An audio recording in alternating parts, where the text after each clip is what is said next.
Bonjour à tous, j'espère que vous allez bien.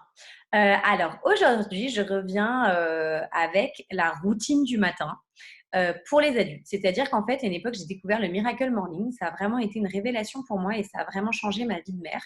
Parce qu'en fait, du coup, j'ai commencé à me lever plus tôt.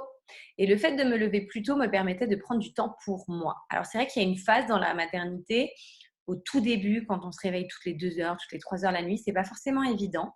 Mais maintenant que mon fils il est plus grand, c'est vrai qu'en fait j'ai gardé cette habitude de me lever plus tôt.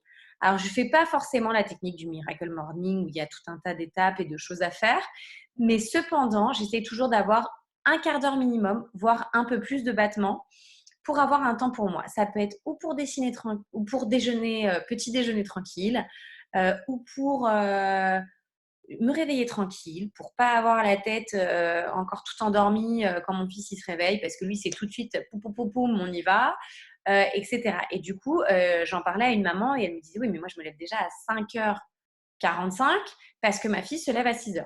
Donc du coup effectivement quand c'est des horaires aussi tôt, ce que je lui ai dit, je lui dis essaye d'avancer ne serait-ce que 5 minutes ou 15 minutes ton réveil pour pouvoir juste prendre ton café tranquille ou etc. Je sais que j'ai une copine pour elle, le café tranquille c'est sa vie, c'est super fondamental.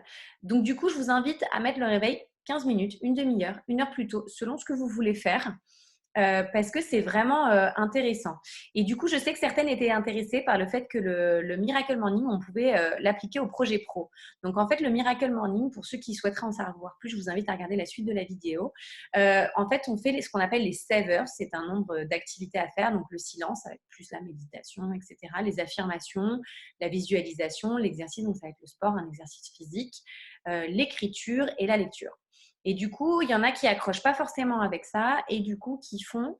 Enfin, moi, j'ai adapté du coup ça à mon projet pro. Donc, en fait, le matin, je me lève une heure avant, minimum, en général, voire deux, ça dépend. Après, j'ai la chance, mon fils se lève tard, à 8 heures du matin. Et du coup, le but, c'est quoi là? C'est prendre mon petit déjeuner tranquille et ensuite, je me consacre à mon travail et à mon projet. Donc, ça peut être tourner des vidéos, envoyer des mails, préparer les publications. Voilà. Et du coup, ce temps-là, c'est avant enfant, c'est un temps où je suis calme, où il n'y a pas de stimulation autour de moi et où je fais donc ça le matin. J'ai une autre maman qui me disait qu'elle, le matin, c'est pas possible, elle est du soir. Alors, il y en a qui ont transformé ça et au lieu de parler du Miracle Morning, ils parlent du Miracle Evening. C'est-à-dire qu'en fait, ils prennent un temps pour eux le soir, une fois que les enfants sont couchés.